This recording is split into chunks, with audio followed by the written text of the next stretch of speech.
Allez. Mesdames, Messieurs, bonsoir à tous. Je m'appelle Georgiana Tekuc et je suis membre du conseil d'administration de la région 2 du DRBF, représentant l'Europe et représentant pour la Roumanie.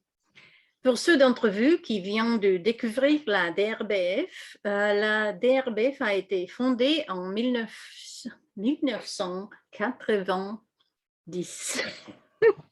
Par les créateurs du processus de dispute board, les comités de règlement des différends, avec la mission de développer la prévention des conflits et la résolution efficace des projets de construction. Aujourd'hui, l'association comprend de 1000 membres dans plus de 90 pays, car le processus des disputes board s'est étendu dans le monde entier et est maintenant utilisé sur une grande variété de projets et de contrats à long terme de nombreux types et tailles. La DRBF développe les meilleures pratiques et propose des formations et des ressources pédagogiques pour les maîtres d'ouvrage, les entrepreneurs et les praticiens CRD.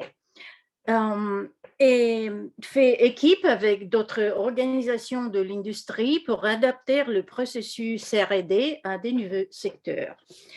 Comme nos membres le savent bien, la DRBF publiait le manuel des comités de règlement de différends, un guide de bonnes pratiques et de procédures. Le manuel est destiné à fournir une explication faisant autorité du processus R&D et à servir de guide de référence pour les utilisateurs du processus à travers le monde. La DRBF Région de Europe a lancé un programme de webinaire si ce jeudi, c'est le jour de DRBF. Et je suis heureuse d'être avec vous aujourd'hui pour le 13e événement de la série DRBF Connexion en français, standard de la preuve en CRD et bon sens. Cette session visera à discuter des finesses de procédures provenant de projets réels pour mettre en valeur les défis pour les parties et les membres de CRD en termes de documentation nécessaire et suffisante, ainsi que comment le processus peut être clarifié en vue d'une procédure juste et efficace. Cela dit, je vous présente le représentant d'RBF pour la France, M. Thierry Linares. Thierry est gérant de la branche construction de FTI Consulting à Paris, a plus de 18 ans d'expérience de la gestion des différents aspects du contrôle du projet, budgétisation et contrôle des coûts, planification, administration de contrats et sous-contrats, gestion des risques, stratégie et outils de résolution des contentieux. Il a travaillé dans le domaine du pétrole et de l'énergie, de la fabrication modulaire, des projets et des ports minières, ainsi que d'infrastructures civiles, et a une expérience étendue des problématiques techniques associées. Thierry témoigne régulièrement pour des arbitrages CCI en tant qu'expert en retard et quantum depuis 5 ans, agit en tant que membre du dispute board.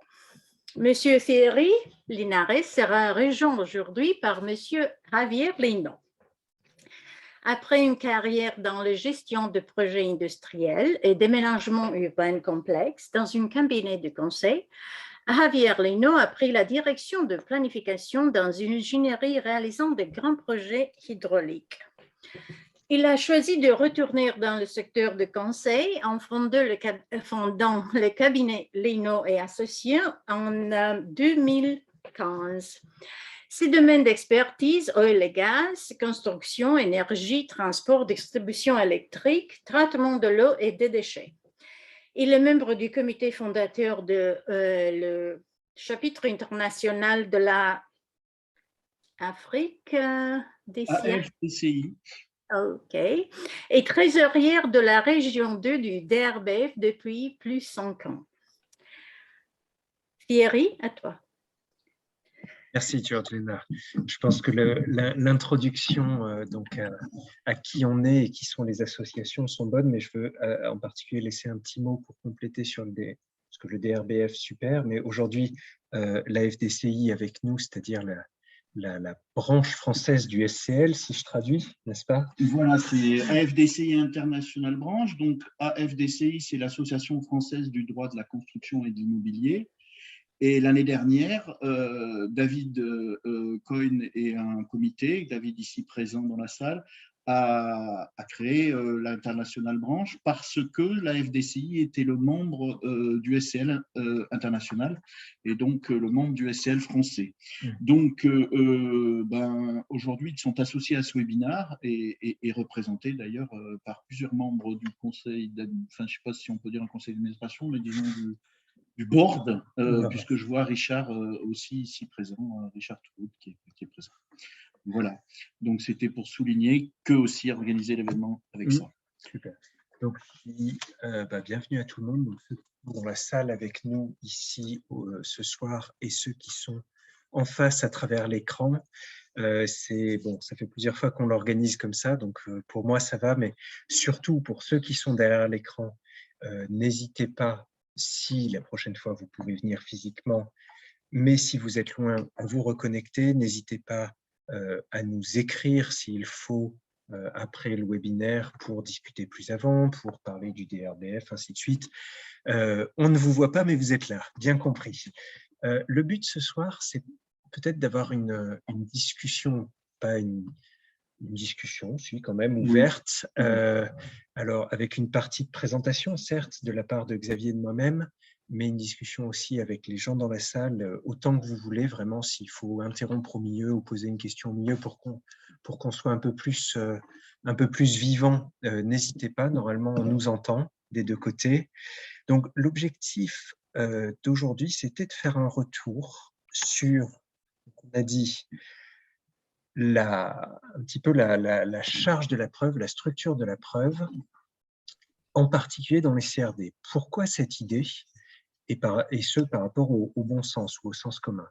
Pourquoi cette idée? Parce qu'on est, je pense, assez nombreux à avoir agi ou avoir vu en tout cas ce qui se passe en arbitrage versus ce qui se passe en CRD, donc en dispute board.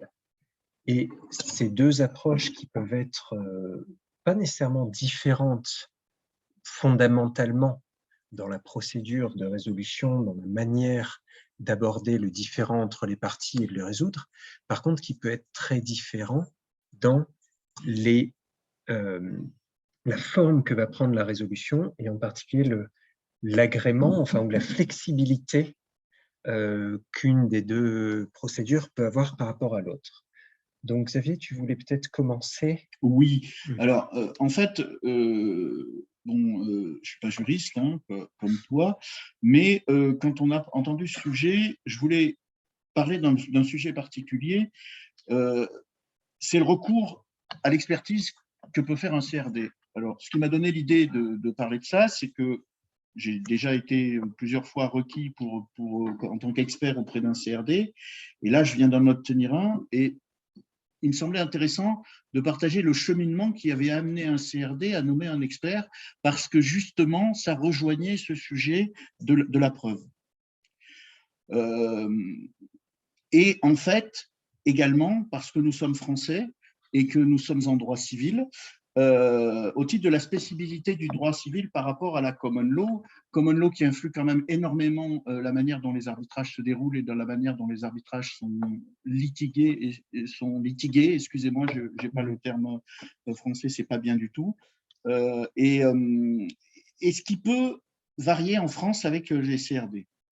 Moi, j'ai l'habitude de dire aujourd'hui, depuis qu'un expert suisse brillant m'a si bien résumé, si vous me le permettez, que la common law, c'est un peu la recherche de la meilleure preuve ou de la preuve la plus crédible, alors que le droit civil, c'est plutôt la recherche de la vérité. Et donc ça va influer quand même profondément, pour moi, la manière dont on va considérer la preuve et en matière, la manière dont des CRD français vont regarder les preuves. Mais ce n'est pas le fond du propos, la différence common law, civil law. De ce fait, de ces différentes manières de rechercher les preuves, vient justement le recours à l'expert qui va être entrepris par ces CRD français. Alors, On a un type en France d'expertise qui s'appelle l'expertise amiable et contradictoire et qui est celle qui est appliquée dans le cadre de l'expertise judiciaire. Donc en fait, on est quand même, quand on est français et qu'on va travailler sur des projets en France, on va être un peu dans la manière dont on va approcher les choses, conditionné par cela. Et pour moi, ce qui est intéressant, c'est que du fait des procédures judiciaires françaises, il y a un fréquent recours à ces expertises dans les procédures, et donc ce fréquent recours à ces expertises se traduit quelque part par des recours d'expertise dans les CRD. Donc, bien sûr, même si les CRD font plutôt appel à des spécialistes de la construction, personne n'est spécialiste de tout. De plus, quand on a recours à un CRD, c'est généralement parce que le problème n'est pas aussi simple qu'il n'y paraît, puisqu'il est monté jusqu'au CRD et que les parties n'ont pas pu s'entendre avant. Alors, pour simplifier mon propos, je propose d'abord de clarifier et catégoriser les recours au CRD en 3 grands ensembles. Le premier ensemble de recours concerne les interprétations juridiques, c'est-à-dire que j'appellerais juridique contract management, on va recourir au CRD pour se mettre d'accord sur ou avoir une interprétation du contrat en lui-même, mais que j'appellerais d'un aspect juridique. Le deuxième ensemble recours concerne des problèmes de quantité, c'est-à-dire on n'est pas d'accord sur la manière de calculer des quantités, que ce soit des quantités de travail, que ce soit des quantités financières, que ce soit des quantités de matière, et donc il y a un désaccord et on va recourir au CRD pour le régler. Et le troisième type, et le dernier type de recours, qui est plus rare, ça concerne des problèmes techniques vraiment importants et auxquels on va remonter au CRD pour lui demander de trancher. Et donc,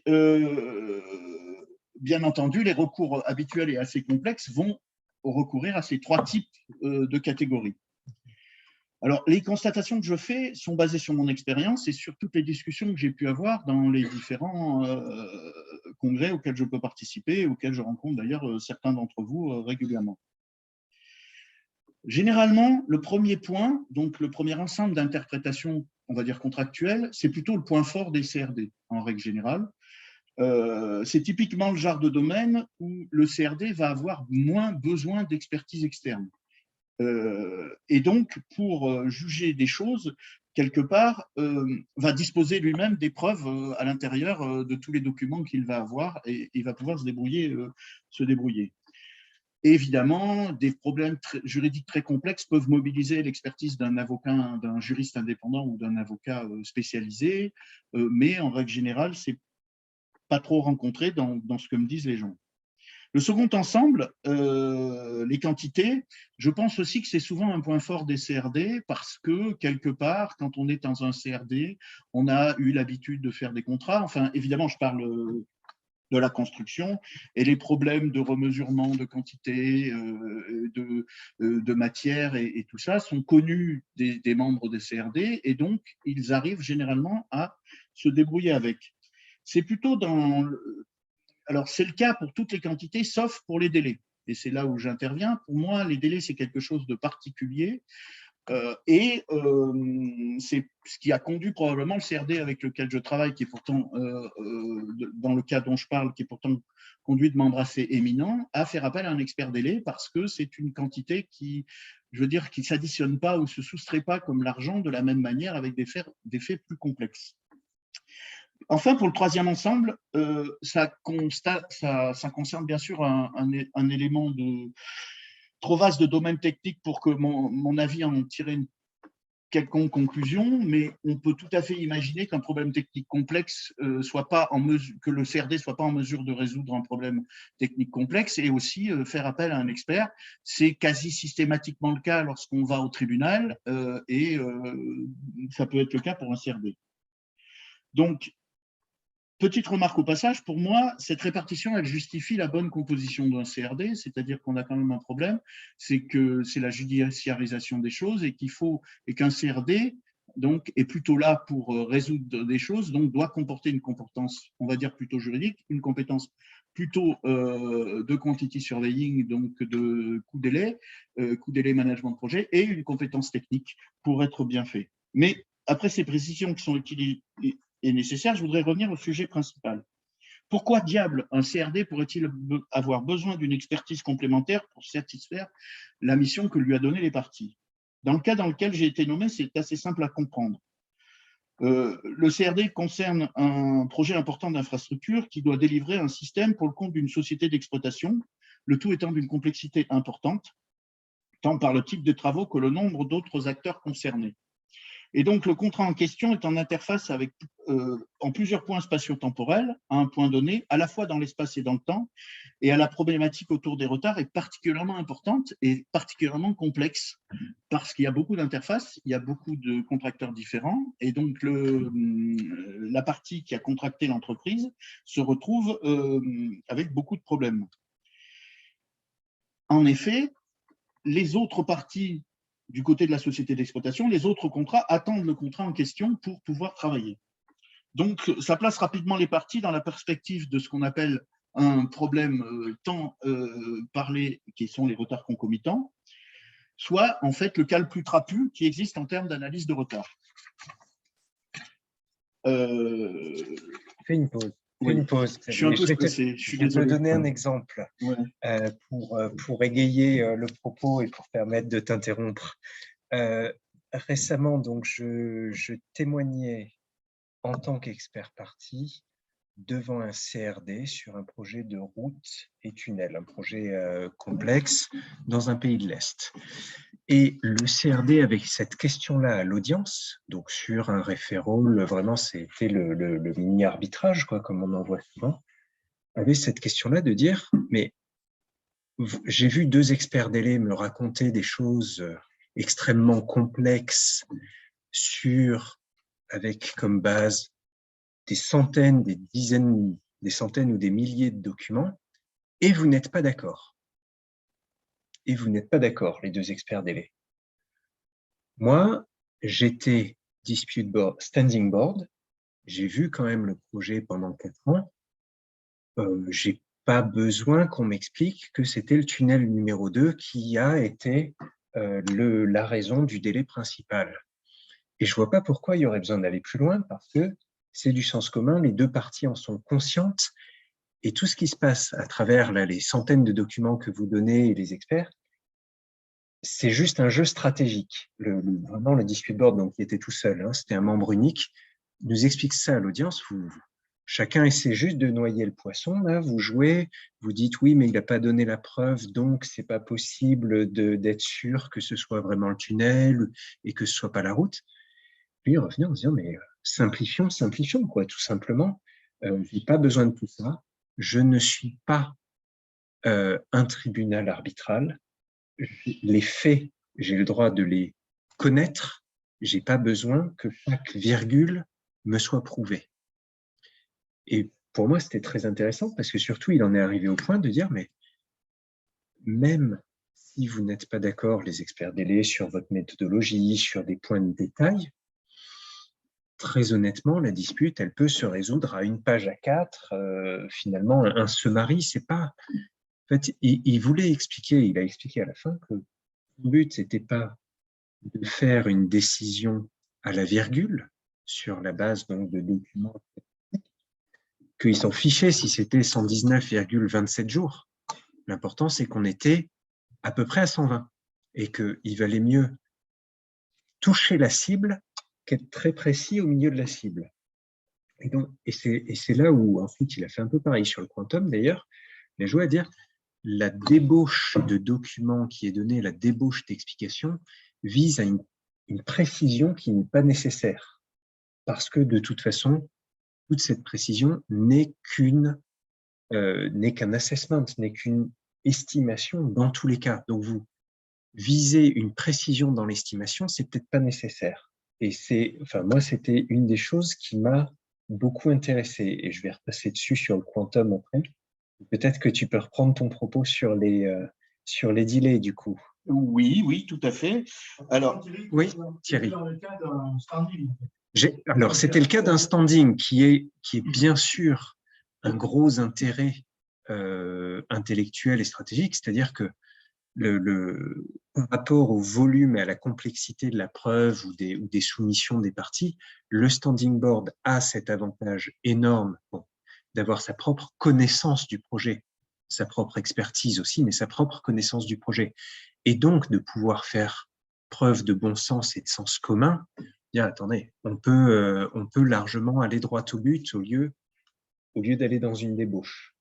Et quelque part, ce qui est intéressant, c'est que le pourquoi j'ai été mobilisé par ce CRD, c'est pour faire, c'est exactement pour faire ça, c'est-à-dire que aujourd'hui, les deux parties sont arrivées avec une débauche de documents, une débauche de démonstrations, en plus avec des méthodes qui sont appliquées de manière, on va dire, olé olé, même si dans les faits c'est vrai. Et à la fin, vu que là, ils ont traité que la première année de contrat, qu'il y a 4 ans de contrat, et que chaque année, quelque part, il faut un peu remettre les compteurs à zéro du point de vue des retards, tout le monde se dit, on ne va pas recommencer le même cinéma, donc on va nommer un expert pour nous donner une méthode ou nous guider sur le fait de trouver ensemble une méthode, plutôt que la donner, hein, plus simple, basé moins sur des preuves, pour pouvoir avancer et pour pouvoir régler notre problème et notre différence. Et c'est vrai que moi, j'y vois quand même là-dedans, pourquoi est-ce que je parle de tout ça? Parce que je reviens encore à cette histoire de la manière dont nous, les Français, les civilistes français et probablement pas mal d'autres civilistes, conçoivent finalement les choses, où on va chercher une vérité, et une fois qu'on est d'accord sur la vérité, on peut prendre un raccourci dans le cadre d'un CRD pour dire, bon, ben voilà, ça fait tant, on avance et on continue et on plie. Et on ne va pas aller jusqu'à la feuille de papier, la fiche de paye de l'individu qui a travaillé pour pouvoir aller donner un coût qu'on peut estimer et voir autrement, si on va sur le quantum. Ouais. Oui, si on va sur le quantum, en fait, c'est là où on parle du standard de la preuve, et je vais donner un autre exemple, en arbitrage, pas en CRD, mais un petit peu le même type de dichotomie quand même, sur le standard de la preuve, où une partie a fait une valorisation sur la base d'un taux moyen. Disant, voilà, en gros, le bonhomme, il me coûte 5 $ de l'heure, et puis j'ai 10 000 heures. Donc, voilà ma valorisation, elle est faite. Et la partie adverse répond, tout ça, ça vaut rien puisque vous n'avez pas prouvé vos coûts réels, vous faites une estimation.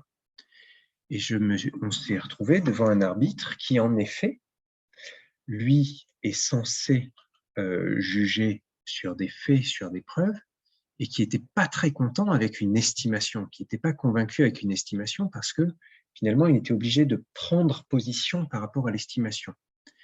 Et ça, c'est, pour moi, ce niveau de standard de la preuve, c'est là où le CRD va offrir plus de flexibilité en se disant, le but est d'avoir une résolution raisonnable du litige, raisonnable, équitable, pas dans le sens légal, mais puisqu'on on va pas être en équité, mais une résolution raisonnable qui permette aux parties de continuer leur vie. C'est surtout ça le point, c'est qu'on est dans la vie du projet. Le but, c'est d'éviter les écueils. Et donc, on va y aller très typiquement. J'ai une partie qui demande, je ne sais plus combien c'était, allez, on arrondit, 1 million de $ en disant, voilà, j'ai dû faire des réparations parce que vous aviez mal soudé vos tuyaux enterrés.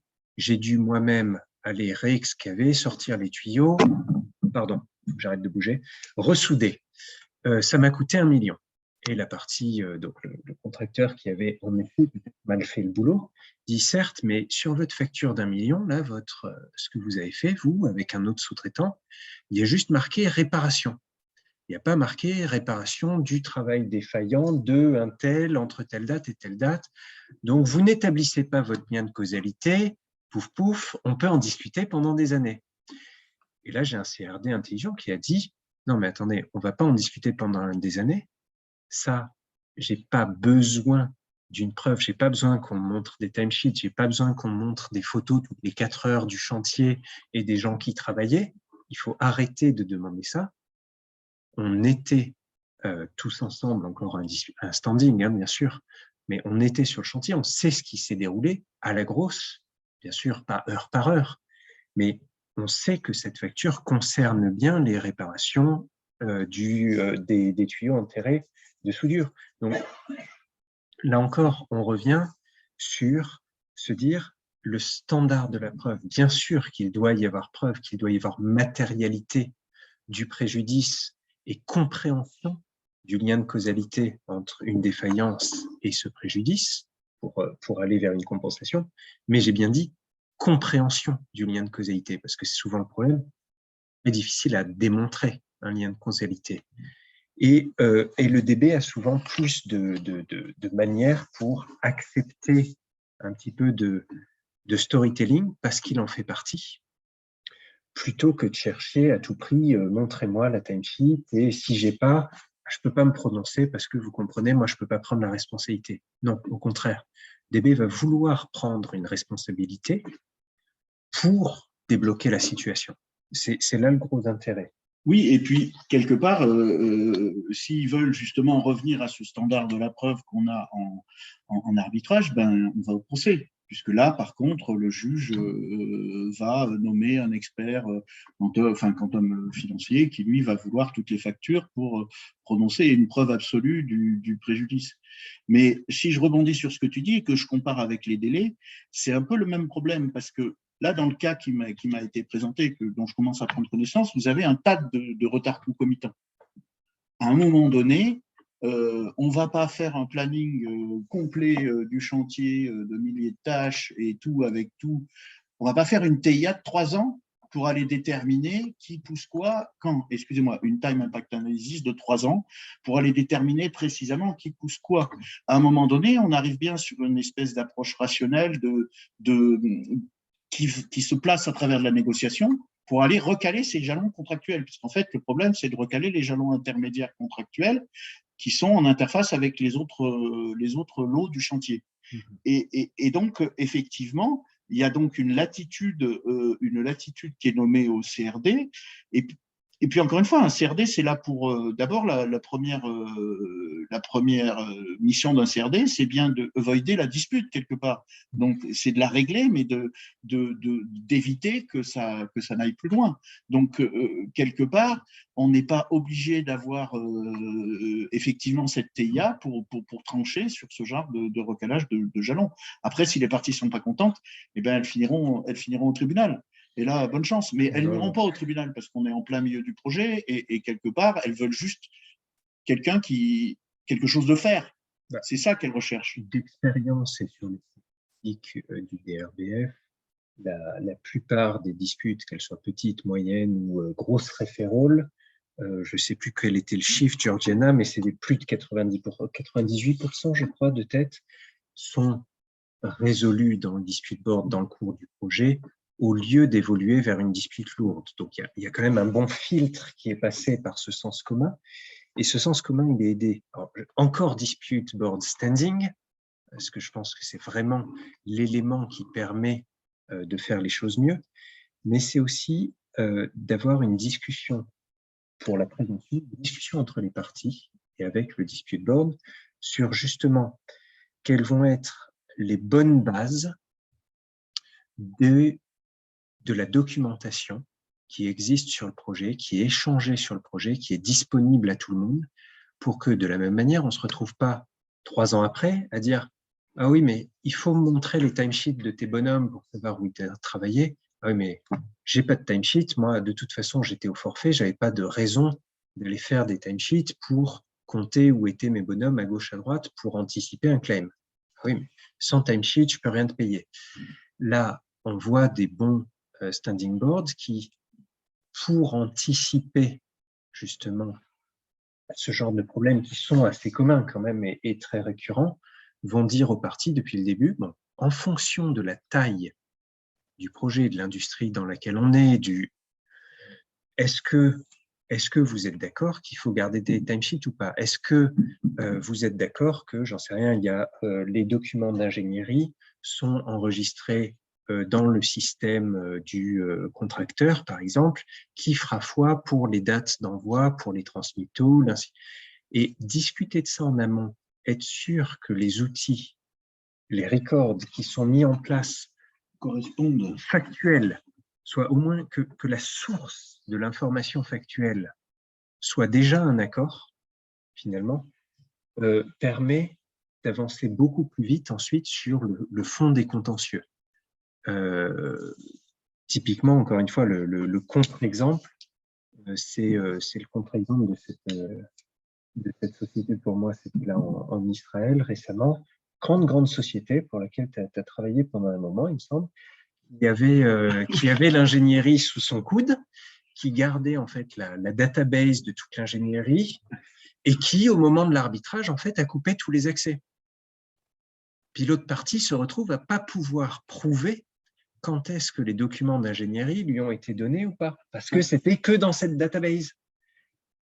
Mais ça, c'est vraiment les tactiques de guérilla, on va dire, de l'arbitrage pour aller vers du document discovery, tout ça, que le dispute board veut éviter en moyenne, et peut éviter. Oui, et puis je soulignerai ton propos aussi en disant quel type de dispute board.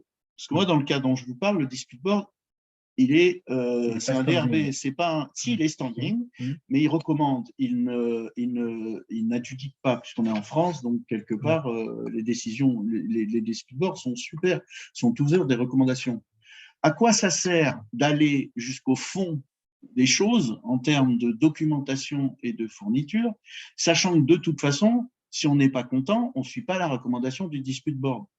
Donc, il y a en plus une certaine logique à ce que la liberté dont tu parles dans l'interprétation des preuves soit bien à la main du dispute board, parce que si les parties ne sont pas contentes, et s'il y en a une qui ne veut pas suivre la recommandation du dispute board, eh bien, elle est invitée à ne pas la suivre. Elle a de par le fait que le dispute board ne soit pas binding, excusez-moi, ne soit pas exécutoire, sa décision ne soit pas exécutoire, elle peut la refuser. Donc, on est vraiment, je pense que ça renforce encore ce propos du standard de la preuve qui n'a pas besoin d'aller jusqu'au bout du bout. Alors évidemment, vous ne pouvez pas être d'accord, hein, vous ne pouvez pas être d'accord avec nos propos dans la salle. On va quand même Il faut voir les sourcils se lever, hein, n'hésitez pas. N'hésitez pas. En fait, culturellement aussi, je pense qu'il y a peut-être une flexibilité française, et je fais écho à la question de Georgiana que je viens de lire. Moi, j'ai vu pas mal de fois quand même utiliser des estimations, clairement, pour le quantum, ou par exemple un planning mérité pour le délai en France, qui n'est pas quelque chose de très forensique. Académique, on va dire. Pas très académique, ça reste une estimation, mais utilisée comme une très bonne porte de sortie en se disant, bon, c'est une estimation qui est suffisamment crédible. Je veux dire, je l'ai vu sur des travaux publics français, donc la négociation avec le maître d'ouvrage, disant, si on fait un prorata de certaines sommes qui étaient dans le contrat initial et qui étaient sous-découpées dans le contrat, mais on fait un prorata, on prolonge, bon, à la grosse, si on disait qu'on dépensait 1 million par an, quand on rajoute 6 mois, ça fait un demi-million. L'histoire de la cote mal taillée, moi, je l'ai vu souvent. Oui, et puis ça existe aussi beaucoup en réclamation. Vous allez vous déposez un dossier de réclamation avec des milliers d'annexes et ça se finit autour d'une table en disant bon ben allez, je te donne 600 000, c'est bon, oui. Quelque part, à un moment où on fixe le prix final de la réclamation, très souvent, il est déconnecté de toutes les preuves qu'on a pu apporter, de toutes les preuves. Non, parce qu'il y a la preuve quand même qui a un préjudice, mais de la valeur même de la preuve. Alors, si je rebondis maintenant vers le SCL, en fait, oui. Qui est quand même utilisé souvent, que ce soit en arbitrage ou en DB, je prends l'exemple qui est toujours assez touchy, des frais de siège. Frais de siège et overhead and profit. Donc, où on se retrouve toujours dans une dialectique entre prouve-moi un dommage, un préjudice réel chiffrable, ou utilisons les formules Emden, Eckley, Hudson, etc. Le SCL offre une guidance, une information qui est précieuse, qui est utilisée, c'est dire le mieux, c'est d'avoir la démonstration, le préjudice réel, mais je ne vais pas dire le pis-aller, c'est l'alternative, la formule, pourquoi pas. Et ça pour moi, ça rejoint le bon sens du DB. Et typiquement, donc ça, je l'ai eu en DB comme en arbitrage. En arbitrage, typiquement, je me suis retrouvé avec, bah oui, mais la formule, et là, c'était vraiment, la formule, c'est un pis-aller, ça ne prouve pas un préjudice, c'est non.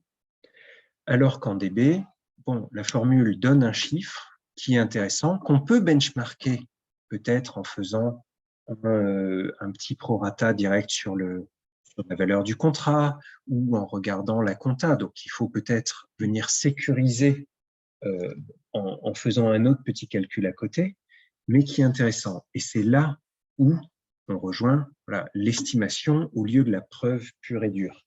Et pour moi, le SCL, du coup, est une bonne guidance sur l'ensemble, sur tous les principes fondamentaux, donc sur les record keeping, ainsi de suite, pour guider. Et en arbitrage, souvent, le SCL est critiqué. Enfin, de mon expérience, hein, David, je te regarde très fort, mais le SCL est critiqué parce que j'ai des tribunaux arbitraux qui me disent « Oui, mais le SCL, c'est vachement bien votre truc, ça dit des choses intelligentes, mais ça ne dit pas qu'est-ce qui est la preuve nécessaire et suffisante. Ça se dit juste « Faire ça, c'est bien, faire ça, c'est un peu moins bien, mais c'est pas si mal. » Ce ne sont que de la guidance. Or, le tribunal va chercher ce qui est nécessaire et suffisant. C'est peut-être comme ça que je peux mieux mettre mon propos. Le CRD, je pense, peut trouver ce qui est suffisant ou nécessaire et vivre avec, selon les sujets, selon les enjeux. Et puis, selon, encore une fois, derrière, les parties peuvent ont des moyens d'action sur le CRD pour refuser ou pour signifier leur mécontentement vis-à-vis de la décision, quelque part aussi. C'est-à-dire que si le CRD est fair et juste dans sa décision et que les montants ou le retard attribué satisfait quelque part la partie sans satisfaire, les parties s'en satisfassent, eh ben, tant mieux. Tant pis si on n'a pas les timesheets, comme tu dis. C'est vrai qu'en plus du rôle de filtre du CRD pour pas aller à l'arbitrage, ce que Georgiana vient de me rappeler aussi, c'est que quand les parties vont néanmoins à l'arbitrage, la statistique, c'est plus de 90% des décisions viennent confirmer peu ou prou que le CRD avait décidé. Donc, peut-être avec plus ou moins 10% sur le chiffrage, mais il y a très très peu de renversement de situation à l'arbitrage. Ce qui me permet d'inférer quelque part que le sens commun et l'estimation n'est pas si loin du compte. Et voilà, j'ai utilisé inférer aussi. Si je reviens au délai, on me demande souvent par exemple, de prouver que la perte de productivité est bien liée aux trois événements dont on parle. Je ne suis pas capable de le prouver. Je suis capable de l'inférer, c'est-à-dire de le déduire. Alors ça, le tribunal arbitral a un problème avec ça. Je ne peux pas dire ça à un tribunal arbitral qui, lui, a besoin que d'une opinion qui serve de preuve. Alors que face à un CRD, c'est plus un langage utilisable. Donc, c'est quelque part vraiment une question de placement et d'opinion. Alors moi, je veux juste faire un petit aparté parce que j'en profite pour sauter sur quelque chose qui est un peu un cheval de bataille de ma part. S'il y a des gens dans les grandes entreprises de construction françaises qui m'écoutent, s'il vous plaît, sous peut-être l'égide de Richard à la FNTP, prenez un doctorat ou plusieurs et refaites-nous la thèse du Canadien avec les courbes qui sont beaucoup utilisées, les courbes de productivité. Refaites-nous des Léonard, merci Sylvain. Refaites-nous des courbes de productivité qu'on puisse justement utiliser dans les cas dont parle Thierry pour la productivité, parce qu'aujourd'hui, on est en manque de choses correctes. La productivité, c'est rigolo. Si on ouvre le MCCA, donc qui je sais plus, vers la page 30, il a un joli tableau qui liste des causes de perte de productivité potentielle en disant bon, en cas d'impact faible, moyen, sévère, bon, 5%, 10%, 15%. Sauf qu'il y a oui, 35 choses 35 listées, ou donc 36 choses j'en sais listées, rien, congestion, coactivité, bon, fatigue, oui, overtime, tout ce que tu veux, climat, ainsi de suite. Bon, bah, quand on a sommé 5-6, que tu es déjà à plus de 100% de perte de productivité, on commence à avoir des problèmes. Donc, c'est des sujets, moi, c'est des sujets mous. C'était, il n'y a pas une preuve mathématique. Il faut faire attention. Et donc, si je reviens à la preuve, en particulier, donc, du coup, perturbation, disruption, je ne pense pas qu'il faille jouer. Enfin, c'est vraiment des guérilla tactics, quoi, de dire, moi, si j'ai pas une preuve parfaite, ça doit être 0. Et c'est pas une situation tenable. Alors, et puis, honnêtement, quand on prend ce qu'on vient de traverser, qui est le Covid, par exemple, avec des gens qui doivent rentrer chez eux et travailler à distance, et qu'on va dire à un maître d'ouvrage, j'ai quand même eu une perte de productivité, mais alors pour la prouver, ben, levez-vous de bonne heure pour le faire. Dans les faits, on ne peut pas dire qu'il n'y a pas perte de productivité. Tout le monde s'est retrouvé pendant le Covid à se dire, personnellement, j'ai quand même un peu perdu de productivité, mais on ne va pas pouvoir la prouver. Donc, comment ça va se terminer souvent? Ça va se terminer si le chiffre qui est proposé est raisonnable en termes de pourcentage. Les parties vont se mettre d'accord autour d'un chiffre ou autour de quelque chose, sans preuve absolue. Et du coup, le DB, si on n'est pas dans un référent dur, oui. Finalement, cette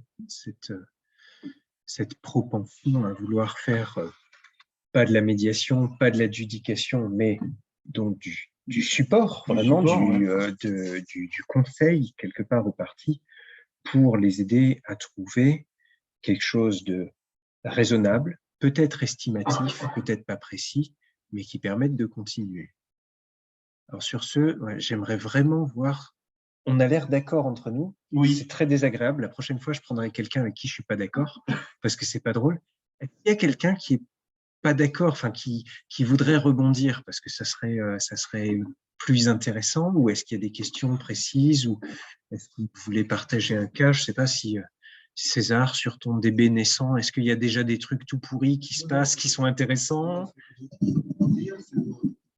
Là, au niveau d'une situation particulière, vous prendrez accès à la base documentaire. Oui. Mais ils ne disent pas, vous devez, ça c'est notre document de suivre, il y a des milliers et des milliers de documents. Oui. Donc, on n'a aucune guidance à comment vous devez aller chercher les documents pour aller voir. Oui. L'autre chose que nous avons fait, c'est qu'aujourd'hui, d'utiliser par exemple les photos, les caméras, maintenant, comme c'est tellement facile de filmer le temps enregistré, oui. il y a peut-être aussi une surenchère de créer des records, oui. des registres. D'accord. Pas plus cher. Je viens de voir donc dans le chat, je viens de lire, non, dans les Q&A, le mesure de mile pour mesurer la perte de productivité, c'est parfait dans un livre. Je suis désolé. Je viens de faire une mesure de mile complexe, là, en Algérie.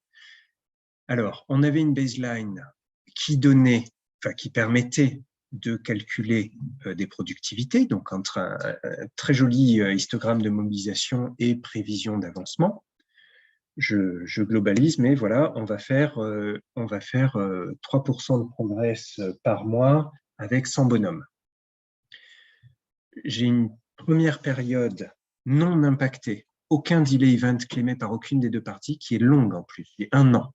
Je suis content, je peux benchmarker, on va dire, ma productivité comme il faudrait le faire. Déjà, c'est rare d'avoir une période non affectée. Bon, pendant cette période, la productivité par rapport à la base de la baseline fluctue entre 65 et 170%.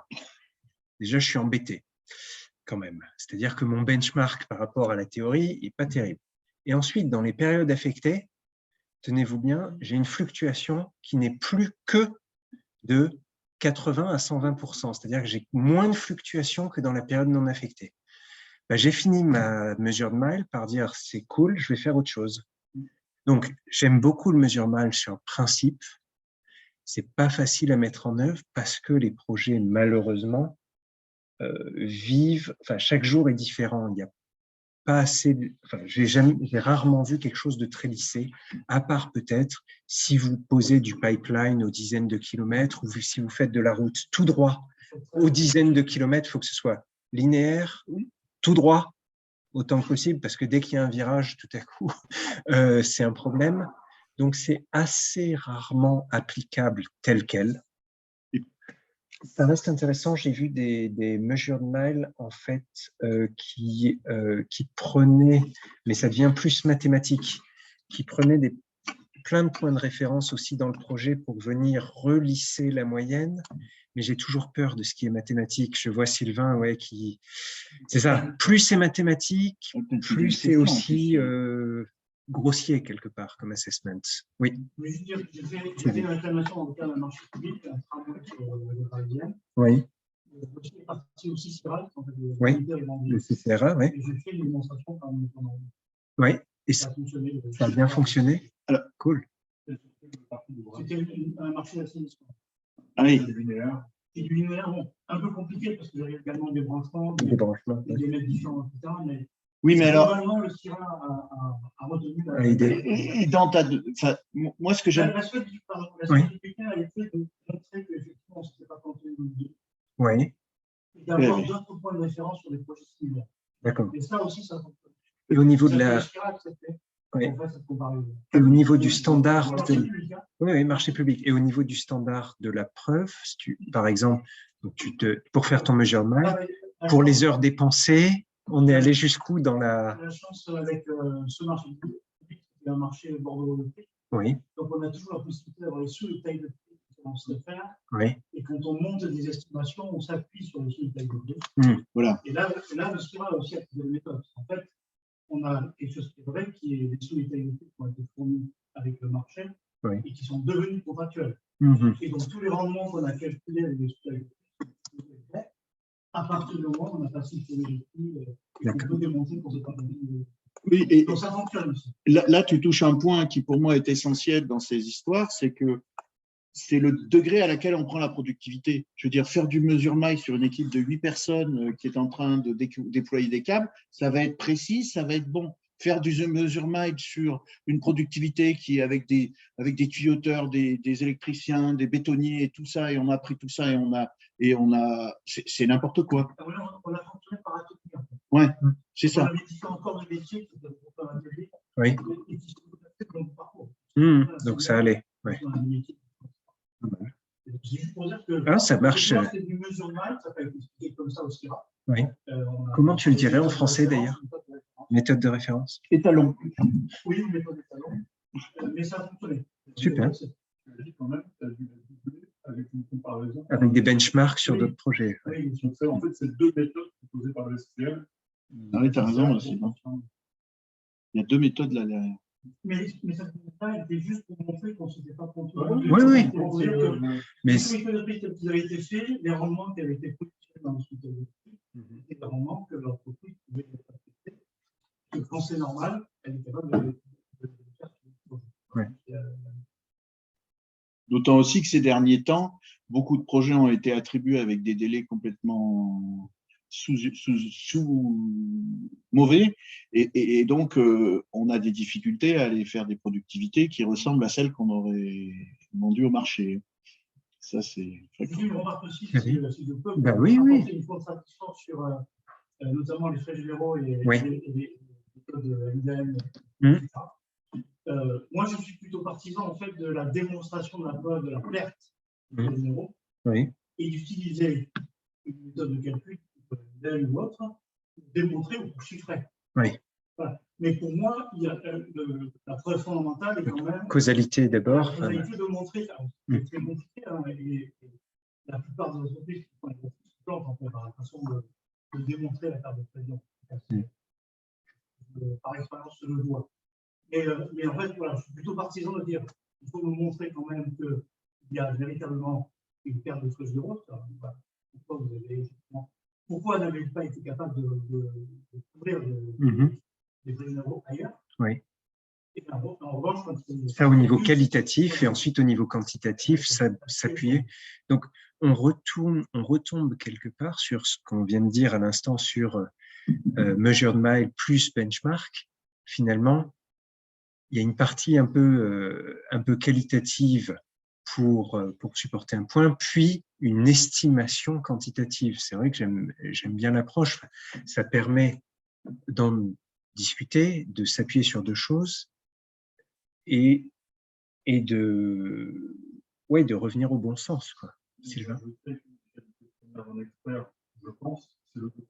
Donc, si l'expert fait un calcul par une méthode ne cherche pas à vérifier vous-même que c'est une personne, il y a un problème dans la qualité même de l'expert. Alors, si je reviens au doute, ce que tu dis sur le doute par rapport au standard de la preuve, on a très souvent le cas aussi de l'expert ou même du tribunal arbitral ou du CRD qui dit, moi, par défaut, je doute parce que tout le monde essaie de m'embrouiller, c'est le jeu. Je doute, donc donnez-moi plus.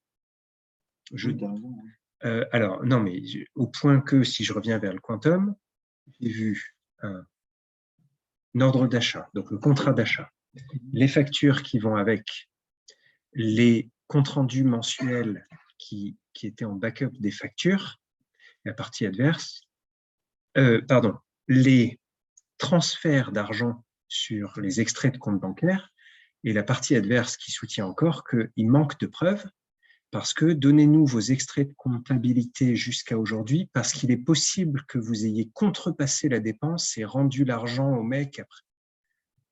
Alors, à un moment donné, le doute, c'est bien. Quand est-ce que s'arrête le doute? Et c'est lié à la preuve aussi. C'est ouais. Par rapport à sa propre expertise. Ouais.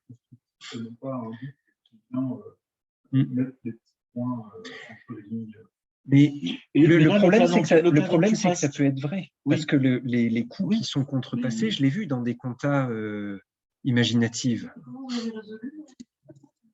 Bah là, pour le coup, moi, le contracteur a donné sa compta parce qu'il n'avait rien à cacher. Bon, sa compta, elle était jusqu'à fin 2020. Qui me dit qu'il n'a pas contrepassé les coûts et rendu le pognon en 2023? J'en sais rien. Hein. C'est à un moment donné.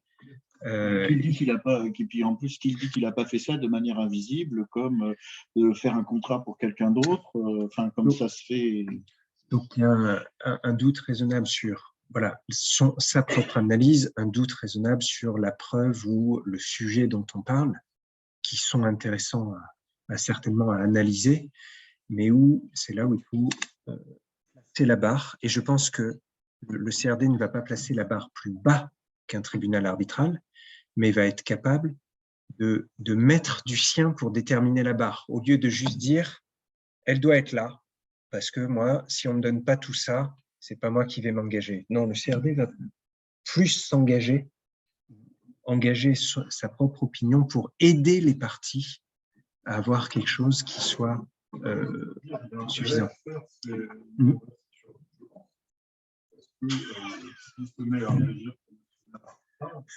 Simplement, ça va être une course à la preuve, une course à la méthode, qui masque souvent aussi une incompétence ou une incapacité à comprendre vraiment ce qu'on est.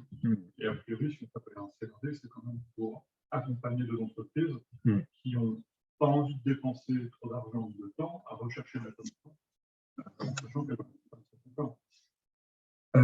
La question qui était à l'écran à l'instant. Oui. Bon, le SL 2017 en français, c'est bon, c'est finalisé. Il y a la REF2 finale toute oui, propre. Oui, elle est sur le site du SCL international. Elle est accessible. Elle est accessible. Et je crois que David, téléchargement gratuit et direct. Elle l'a mis aussi sur le site du SCL, de la FDCI International Branch. Voilà. Donc oui, c'est accessible et c'est de la même manière que le DB Manual en français est accessible directement. Le grand cocktail pour la sortie n'a pas été fait, tu as raison, Sylvain. Donc nous faisons appel à des sponsors, si vous voulez. La première fois, on avait fait ça à la FNTP, on était très bien. Est-ce qu'il y a encore, peut-être, il est presque 20h, est-ce qu'il y a encore une question? Bien sûr, Thierry. Oui. Oui. Quel rôle, le rôle inquisiteur du DRBF par rapport à ce qui est… Du DB, tu veux dire? Du DB. Du DRBF. Ouais. On va éviter de mettre tout le monde en même temps. Pas tout le monde en même temps. Du DB, du CRD, voilà. et effectivement le rôle que ça peut avoir dans la recherche de la preuve, justement. Je parle un peu de ma position, mais… Pour moi, c'est l'exemple inverse. C'est le DB que j'avais eu il y a 2 ans, sur lequel on s'est posé une question, parce qu'une partie a soumis une analyse retard, bon, qui, selon moi, tenait par des bouts de ficelle, mais a soumis quelque chose, alors que l'autre partie a juste dit non, moi, j'ai pas d'expert retard, j'ai pas d'analyse retard. Tout ça, c'est évident. Et on n'était pas tous d'accord dans le CRD, parce qu'il y en a qui étaient plus arbitrage oriented, on va dire. Ils disaient, moi, il faut bien que je me base sur une preuve. Si une partie ne donne pas de preuve, que la partie adverse en donne une, voilà, j'en ai qu'une, je prends ça. Et donc, j'ai soutenu plutôt le modèle inquisitorial en disant, non, on a un élément. Maintenant, est-ce qu'on peut poser des questions intelligentes, récupérer nous-mêmes des documents intelligents sur la base de ce qui a été soumis, bien sûr, mais dire, cette base nous paraît incomplète pour faire une décision. Est-ce que vous pouvez nous fournir ça, ça et ça? Est-ce que votre expert peut venir nous expliquer ça? Ce n'est pas une audience, c'est on veut une clarification sur pourquoi il dit ça ou ça. Donc, plus inquisitorial, dans le sens, pas favoriser une partie, bien sûr, mais dans le sens, l'information qui nous est donnée est incomplète, et dans ce sens-là, on est obligé d'aller en chercher un peu plus pour pouvoir se faire une bonne idée. C'est de ça dont tu parles? Oui, c'est ça. Ça m'est arrivé qu'une fois, hein. Une fois, et chance. On peut accepter qu'un CRD soit justement moins enclin à aller chercher la preuve absolue. À partir du moment où il a ce rôle-là, où il peut poser des questions, il peut demander aux parties de se dévoiler quelque part, et ensuite se faire sa propre idée. Contrairement au tribunal arbitral, lui va demander à avoir la preuve écrite, il va mieux juger et ne va juger finalement que sur la preuve. Oui, mais… Donc je trouve que ce rôle-là, effectivement, va plutôt dans le sens d'alléger quelque part la charge de la preuve, parce que c'est la possibilité de poser des questions et se faire apporter derrière, juger, d'être en balance au problème. C'est ce qu'on avait fait sur un CRD d'ailleurs, qui avait été proposé, parce que on est toujours un peu plus libre, c'est dire, attendez, vos grosses soumissions là qu'on voit venir, vu le référol qui a été envoyé, vos experts et puis l'audience style arbitrage, on va les garder de côté. Est-ce qu'on peut faire d'abord une mini-audience, enfin juste un meeting entre nous, où vous nous faites un peu juste le storytelling. Et en fait, en une journée de storytelling, pas d'avocat, pas d'expert encore, on n'avait pas laissé aux parties le temps de mettre la grosse machine en place. Ils ont fait chacun leur storytelling, il y a eu un peu d'inquisitorial, un peu des questions, puis magie, 2 semaines après, il n'y avait plus de référol. C'est pas de la médiation, pas d'adjudication, c'était juste, renverser les tiroirs sur la table, et déjà, on regarde ce qu'on a. Finalement, c'est un bon plan. Et puis, poser quelques questions adéquates. Et je crois que c'est d'autant plus important dans le pays civiliste. Voilà. On a la règle de bonne foi, en fait. Par exemple, on a des contrats où tout ce qui a été avant la signature du contrat est publié. Je pense que le DRD peut arriver effectivement, en posant une question, à quand même remettre sur le tapis l'attention des parties et découvrir des choses sans avoir formellement la preuve. Je pense que je vais demander à Anne si on doit fermer l'antenne. Anne, should we close as the hour is reached and give back the Zoom to whomever it belongs? No, we've finished earlier for you. You could keep going if you want. OK. Alors, s'il y a d'autres questions, sinon on est… Je tenais juste à revenir sur en fait, le fait de mon propos, c'est qu'on est vraiment dans une approche, pour moi, française civiliste, à travers tout ce qu'on dit, et qu'on est poussé par cette approche common law, finalement, de preuve, et que ça influe jusque dans notre manière de penser. Parce que ce que tu disais tout à l'heure, Thierry, en disant j'ai tout renversé sur la table et tout ça, avant que c'était les Français qui avaient autour de la table, ou enfin c'était… Non. Même pas? Ah bon? Même pas, mais en fait, je pense qu'il y a un bon sens qui existe chez Dans les CRD, il n'y a pas un arbitrage. Non, en fait, pas que à travers les membres de CRD, mais qui existe dans les partis aussi, qui est encouragé par le modèle du CRD, c'est-à-dire qu'on est encore dans le projet. Tout le monde a intérêt à trouver une solution pour aller de l'avant. Forcément, si le projet est fini depuis 3 ans, qu'il est en exploitation, qu'on envoie un request for arbitration en mémoire, oui, on est parti pour la guerre des tranchées, la preuve, que ce soit civil ou common law, il n'y a pas vraiment d'intérêt à transiger, à avoir du bon sens.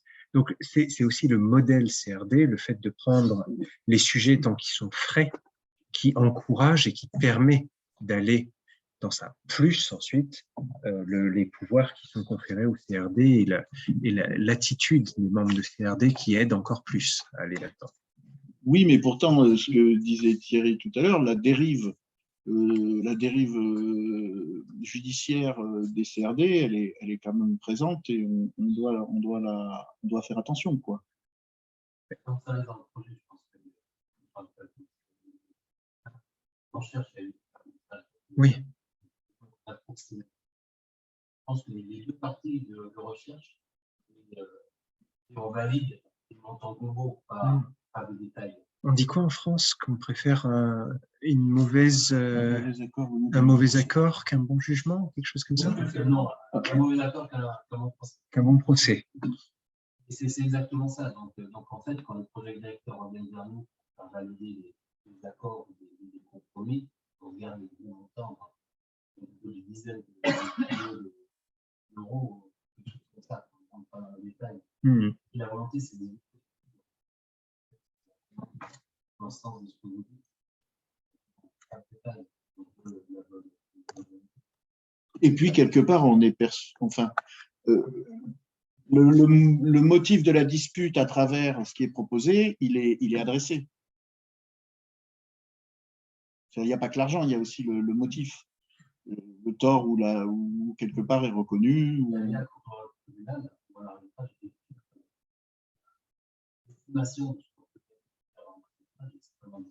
C'est volatile aussi.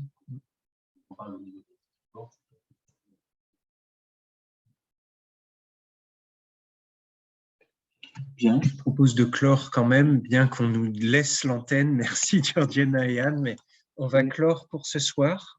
Le but, pour ceux qui ont envie de participer, de parler aussi. Moi, j'aime beaucoup parler, certes, mais il y a plein de places. Puis je peux être dans la salle, ça me ferait très plaisir. N'hésitez pas justement à m'écrire s'il y a un sujet qui vous tient à cœur ou quelque chose. 1 heure, c'est pas très dur. On est en petit comité, on est entre nous, ça reste intéressant. Donc, n'hésitez pas à proposer. Notre but, c'est de faire, on va dire, une causerie par mois en français. Donc, n'hésitez pas aussi à ramener des membres ou des gens autour de vous qui sont intéressés pour qu'on les rencontre, pour que la communauté vive plus ou revive après Covid. Facile de ramener les gens dans les auditoriums. Comme ramener les gens au bureau, c'est vraiment très compliqué. Voilà. Merci. Georgiana? Merci à vous, mais je veux inviter votre audience, oh God, I'm mixing up the languages, sorry. Rejoignez-nous à Londres le 7 de mai. Du 7 au 9 mai. Du 7 au 9 mai. Oui. 7 au 9 mai pour le congrès du DRBF annuel international du DRBF, le congrès international. Qui a lieu à Londres du 7 au 9 mai, à côté dans un hôtel qui se trouve à St. Pancras, donc c'est vraiment pratique pour les Français. Voilà, surtout pour les Parisiens. C'est vrai. Voilà. Merci à tous. Merci, au revoir. Merci à tous. Bonsoir.